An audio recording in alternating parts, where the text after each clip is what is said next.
자, 유튜브 시청자 여러분들 반갑습니다. 오름사이다입니다. 자, 최근에 문재인 정부가 베이징 올림픽과 관련을 해가지고 거짓말을 하다가 미국으로부터 사실상 반박을 당해버리는 부끄러운 사건이 터져서 현재 인터넷에서 많은 사람들에게 논란이 되고 있습니다. 자, 간단하게 제가 설명을 해드리자면은 최근에 미국과 유럽을 중심으로 해가지고 이 서방세계 자유진영의 국가들이 최근에 중국 베이징 올림픽 참석 여부와 관련을 해서 보이콧, 그러니까 불참하고 거부하는 움직임을 보여주고 있습니다. 자, 그 이유는 뭐 여러분들도 다들 아시겠지만 한 번 더 설명을 해드리자면 그 덩치 큰 저쪽 나라 안에서 최근에 벌어지고 있는 여러가지 인권 문제들 때문이죠. 소수민족에 대한 과도한 탄압의 문제, 또 신장 위구르 지역 같은 곳에서 벌어지는 이 너무 심한 공권력에 의한 어떤 그런 탄압들, 뭐 이런 것들이 대표적인 이유로 현재 보이콧의 이유로 거론되고 있습니다. 자, 그래서 미국과 영국 등을 비롯한 유럽의 서방세계 자유진영 국가들은 현재 베이징 올림픽 참석 여부에 대해서 보이콧 선언을 거부 움직임을 보이고 있는 상황이죠. 자, 그러면은 우리나라도 알아서 눈치 빠르게 재빨리 줄을 서야 되겠죠. 자유진영 국가들의 분위기에 발을 맞추면은 참으로 좋을 텐데, 자, 그런데 당연히 안타깝게도 한국 정치판이 그럴 리가 없습니다. 무조건 잘못된 행동을 한다라는 거죠. 안타깝게도 우리나라 문재인 정부는 끝까지 눈치 없이, 아니 사실상 고의적이죠, 의도적으로 또 북한과 중국을 비롯한 대륙계 국가에 줄을 서고 자유진영과는 또 이렇게 거리를 두는 기가 막힌 모습을 보이고 있습니다. 이게 사실 그러니까 문재인이 왜 이렇게 계속 이런 행동을 반복적으로 하냐면은 그냥 본인의 신념과 사상, 이데올로기 자체가 원래 애초부터 이 사람은 저쪽으로 기울어 있기 때문에 저런 행동을 하는 겁니다. 친자유진영 행보를 걷고 친서방 세계적인 움직임을 하기에는 애초에 본인의 마음속부터가 깊이 삐뚤어져 있기 때문에 거부감이 올라온다라는 거죠.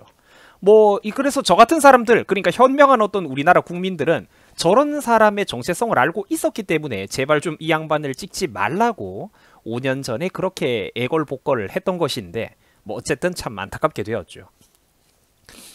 그래가지고 결론적으로 문재인 정부는 최근에 이 베이징 올림픽에 관련해서 어떤 스탠스를 보였느냐, 베이징 올림픽 보이콧은 검토하지 않고 있으며 종전선언을 위해 가지고 끝까지 노력하겠다라고, 끝까지 이게 별 의미도 없는 남북평화쇼에만 집착하는 모습을 보였습니다. 한숨 나오죠, 정말로. 이 종전쇼라는 것도 사실 설명을 좀 해드리자면은 북한 정권이 실질적으로 바뀌려는 의지와 구체적인 내용물이 뒤따르지 않는 이상 아무 의미도 없는 것 아닙니까, 그죠? 이미 전 세계가 이거를 다 알고 있는데 껍데기뿐인 이 의정서 쪼가리에 불과한 남북평화쇼에 우리나라는 굉장히 집착을 하고 있죠. 좌익 세력들이. 이 사람들이 왜 그렇게 집착을 하냐면은 종전선언을 통해서 우리나라의 미군이 주둔해 있는 이런 정치적인 명분을 약화시키려는 얕은 수작을 부리고 싶기 때문입니다. 그래서 우리나라에 있는 좌파 세력들이 별 의미도 없는 이런 종이 쪼가리 종전선언에 그렇게 집착을 하고 있는 거죠. 자, 그런데 오늘의 영상의 메인 주제는 일단 베이징 올림픽 보이콧에 관한 이야기겠죠. 앞서 설명드린 것들은 배경 지식 차원에서 설명을 좀 한 거고. 자, 그래서 문 정부가 최근에 어떤 얘기를 했느냐, 올림픽과 관련을 해가지고 권유를 안 받았다라며 거짓말을 했습니다. 자, 그런데 미국이 즉시 우리는 동맹국들에게 분명히 알렸다라고 반박 성명을 내놓아 버렸다라는 거죠. 그 문 정부의 거짓말이 단숨에 지금 드러나고 있는 부끄러운 상황입니다. 최근에 미 국무부에서는 문재인이가 미국을 비롯한 어느 나라로부터도 보이콧에 관련된 권유를 받은 적이 없다고 하더라라는 질의에 대해서 이제 브리핑을 통해 가지고 다음과 같은 대답을 분명하게 밝혔습니다. 뭐라고 했느냐? 우리는 분명히 우리의 동맹국들과 파트너들에게 우리의 결정에 대해서 알리고 협의를 했었다라고 말입니다. 여러분들 게임 끝난 거죠? 둘 중에 하나는 거짓말을 하고 있는데 한국의 문재인 정부와 미국의 국무부, 과연 누가 거짓말을 하고 있을까요? 솔직히 여러분들 게임 끝난 거 맞습니다. 여기에도 토를 달면은 당신은 대케문이 되는 거죠. 대케이문이 되는 겁니다. 자, 아까도 제가 미국과 영국을 비롯한 자유진영 서방세계 국가들이 왜 베이징 올림픽 보이콧을 하는지 설명을 한번 드렸죠. 미국의 국무부 부대변인 역시도 똑같은 설명을 했습니다. 덩치 큰 그쪽 나라 내부의 어떤 인권 유린 문제, 위구르 자치구에서 자행되고 있는 나쁜 행동들에 대한 것이다 라고 말입니다.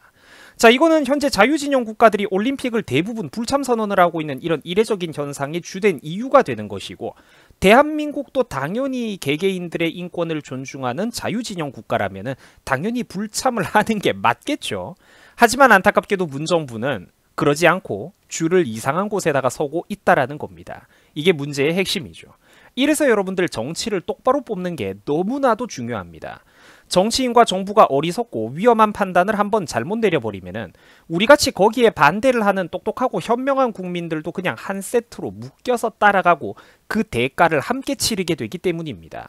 해외에서는 우리를 사실상 다 비슷한 한 통속의 이미지로 바라볼 수밖에 없겠죠. 국민 다수의 지지를 받아가지고 그런 정권이 나온 것 아니냐라고 묶여서 평가받을 수밖에 없다라는 겁니다. 뭐 조별 과제의 비극이죠. 자, 물론 미국에서는 늘 그랬듯이 이번 사건 같은 경우에도 넓은 인내심으로 애써 좋게 애둘러서 우리나라를 표현을 해줍니다. 한국의 올림픽 참가 결정은 그들 스스로가 내려야 되는 몫이다라고 말입니다. 자, 그런데 눈치가 빠른 사람들은 이게 굉장히 무거운 발언이라는 거 느껴지시죠? 눈치를 이렇게 주고 떠먹여주는데도 한국이 받아먹지를 못한다라는 겁니다. 한국이 국제사회에서 계속해가지고 이런 행동을 반복하게 된다면 여러분, 자유진영의 우방국가 친구들, 힘세고 돈 많은 그 친구들, 세계에서 가장 부유하고 강력한 이 자유진영 국가 친구들이 과연 언제까지 이런 행동을 반복하고 있는 우리 한국의 행태를 두고 보기만 할까요? 그들의 인내심은 과연 언제쯤이면 다 바닥나게 될까요? 이런 게 과연 바람직할까요? 그리고 이런 식으로 계속해서 미운 털이 박히고 믿음을 잃어버리게 되면은 한 번 잃어버린 이 신용관계를 회복하기 위해서 우리는 또 앞으로 또다시 얼마나 값비싼 대가를 치르고 막대한 시간과 노력을 낭비해야만 하는 걸까요? 참으로 안타깝다라는 겁니다. 결국 이번 사건은 문정부가 문정부를 해버린 그런 전형적인 사건이라고 볼 수가 있습니다. 불과 며칠 전만 해도 다른 나라로부터 외교적인 권유가 없었다라고 그렇게 떠들어대다가 최근에 이 문제가 미국의 국무부로부터 반박으로 논란이 커지자 이제 와가지고 또 킹실은 이렇습니다 저렇습니다 라느니 중얼중얼거리면서 미리 알려온 거는 맞는데 미국의 결정을 설명하는 취지였지 우리 보고 동참하라는 권유나 압박을 하는 것은 절대로 아니었다라며 전형적인 민주당식 말돌리기를 시전하고 있습니다. 그런데 여러분들 이거는 말돌리기, 말장난이죠. 애초에 말 자체가 안 맞다라는 게 이번 요건의 핵심입니다. 분명히 며칠 전에는 애초에 다른 나라의 외교적인 권유가 없다라고 했었잖아요. 이제 와가지고 뻔히 드러날 거짓말을 했다가 뒷감당하기 부담스러워지자 늘 그래왔듯이 교묘한 말바꾸기를 하고 있다는 겁니다. 자, 보세요. 팩트는 명확합니다. 베이징 동계올림픽에 대한 외교적 보이콧에 대해서는 미국을 비롯해가지고 우리가 어느 나라로부터도 권유받은 적이 없었다라고 문재인이가 본인이 대놓고 설명을 했었죠. 깊게 이런 식으로 파고들면 또 저 인간들은 빠져나갈 거예요. 뭐 청와대 관계자들이 외교부가 부하 직원들이 들은 거지 내가 직접적으로 보고를 받은 것까지는 아니었다라고 뭐 이렇게 핑계거리가 항상 있지 않겠습니까? 뭐 보고받고 설명할 때까지 시간차가 있었다느니 말장난할 거야 한도 끝도 없이 많겠죠. 그 카드가. 그 뻔히 금방 드러날 이런 거짓말을 그러면 도대체 왜 이렇게 이 사람들은 뻔뻔하게 할 수가 있는 걸까요? 사실 이런 일들이 반복되는 이유는 거짓말이 드러나도 딱히 한국에서 정치적인 리스크나 뒷감당을 짊어질 일이 없기 때문입니다. 국민들이 현명하고 서슬퍼런 야당이 있다면은 정부의 이런 얄팍한 짓거리가 늘 크게 공론화가 되고 비판을 받고 시위가 일어나게 되겠죠. 지지율이 눈에 띄게 떨어지고 이러면은 이런 식으로 대놓고 국민들을 바보 취급하고 손바닥 뒤집듯이 말을 바꾸는 이런 행동을 감히 할 수가 없을 텐데 문제는 국민들이 사실 현명하지가 못하죠. 우리나라가. 우리나라 현실을 보면은 사실 문정부가 딱 맞는 눈높이식 행동을 하고 있는 건지도 모릅니다. 가슴이 아프지만 말이죠. 뭐 이래도 지지율이 흔들리거나 크게 어떻게 뭐 정치적으로 논란이 생기기는커녕 하루 이틀 만에 맨날 덮고 지나가잖아요. 이래도 뭐 묻지마 지지할 애들은 끝까지 또 콘크리트 지지를 자랑을 하죠. 거짓말을 해도 리스크가 없기 때문에 이것들이 즐겨서 자꾸 말장난을 하는 겁니다. 사실 문정부의 거짓말은 어제 오늘의 일이 아니었죠. 불과 지난 한일 군사보호협정 지소미아 떡밥 때도 문재인 정부는 거짓말을 한 적이 있었습니다. 자기들이 반일파리를 하면서 양국 간의 미래를 내다본 이제 박근혜 정부 때 체결을 했던 군사정보보호협정을 자기들이 분명히 파기 한 해 만에 떠들어 놓고 나중에 가가지고 이게 외교적으로 자유진영 국가들 사이에서 이 사건이 너무 크게 부각이 되니까 갑자기 뭐 미국에서도 이해를 해줬다느니 우리가 이제 양해를 구하니까 우리가 이제 미국에게도 사실 양해를 미리 다 구해놨었다라느니 합의를 마치 본 것처럼 엉뚱한 물귀신 작전을 시전을 했어요. 그러니까 한일 관계에 미국을 갑자기 애꿎은 미국을 끌고 들어왔던 거죠. 근데 미국에서 그때도 깜짝 놀라가지고 다 반박과 해명을 했습니다.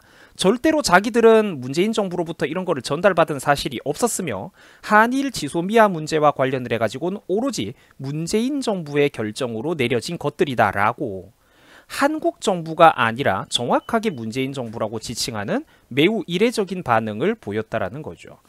늘 하던 짓거리를 또 이렇게 반복을 하고 있는 겁니다.